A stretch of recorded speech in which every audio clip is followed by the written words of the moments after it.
In the year 2000, a train derailed in England, killing 4 people and injuring more than 70.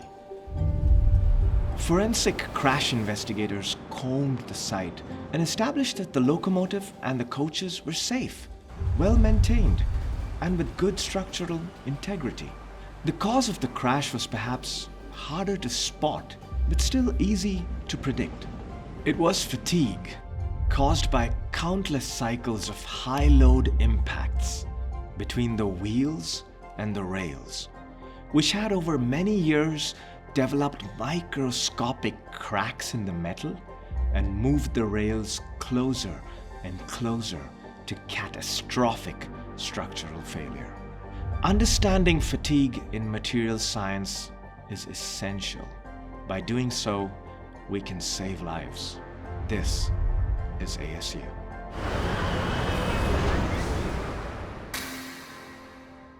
Fatigue is a loading condition where a force is applied repeatedly. It is the kind of load your feet experience when you go for a run. Every time your foot hits the ground, it experiences a reaction force from the ground, which is transmitted into your muscles and your bones. This repeated loading is what we call fatigue.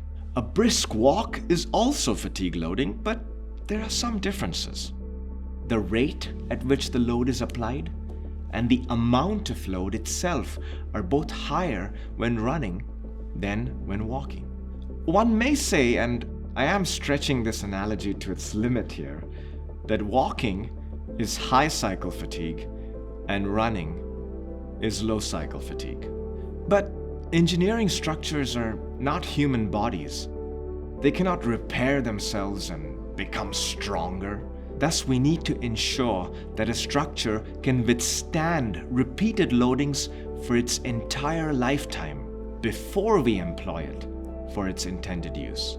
Now, we have devised standard methods to test materials under fatigue.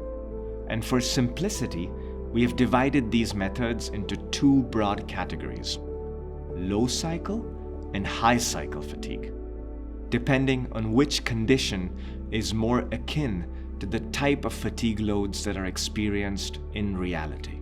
Low cycle fatigue involves tests that run typically up to 10,000 cycles before the part fails. High cycle fatigue typically involves tests that run between 10,000 to 10 million cycles before the part fails. The most interesting thing about them is really in how damage accumulates differently in these 2 domains, resulting in the initiation and propagation of a crack, leading right up to the final failure of the part. Consider 2 structures subjected to fatigue. One is a tiny solder joint inside a laptop, connecting a chip package to a board. The other is the eye hook that the chain of a playground swing is attached to. Solder is remarkable because not only does it provide an electrical pathway for signals to flow through it, but it also has the ability to deform significantly without failing catastrophically when the package and the substrate expand and contract differently every time you turn your laptop on and off. The solder joint experiences high levels of strain that push it beyond its elastic behavior, and it starts to accumulate damage. It's not uncommon to find cracks in these joints. What we'd like to know, however, is how the damage accumulates and how fast the resulting crack propagates till the joint can no longer provide electrical connectivity. We want to ensure that the time this will take will outlast the desired lifetime of the device. In the case of the playground swing eye hook, on the other hand, we would like to ensure that the variable forces applied by the chain with every swing does not push the eye hook beyond its elastic regime. We want to select materials like metals that can have high strengths. Despite these high strengths, however, prolonged and repeated cyclic loading above a certain amount can initiate tiny micro cracks in the material. Given enough number of cycles, these may eventually initiate a large enough crack that propagates and causes the eye hook to fail. The solder joint is a prime candidate for a low cycle fatigue. We are okay having a crack in there. We just want to monitor how long it takes to propagate. Material testing engineers will apply a fixed and cyclic strain to solder materials, observe the crack initiate and propagate, and record the number of cycles it took to fail the material. The metallic eye hook, on the other hand, is a candidate for a high cycle fatigue study. Tests will be conducted at constant stress to identify the level at which the stress is low enough so that a crack is never initiated. If a crack is initiated, it takes very few cycles for it to propagate right through.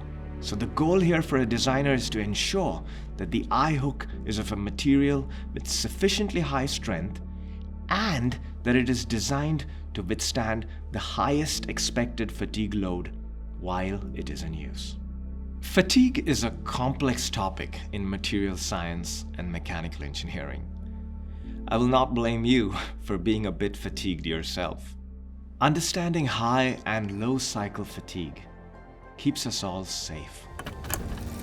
Whether this is on a train, plane, car, or boat, it also allows us to understand the safety of all structures that we use every day, from bridges and buildings to medical implants and safety equipment. You might not know it, but someone will be using these principles to keep you safe right now. This was ASU. Thanks for watching.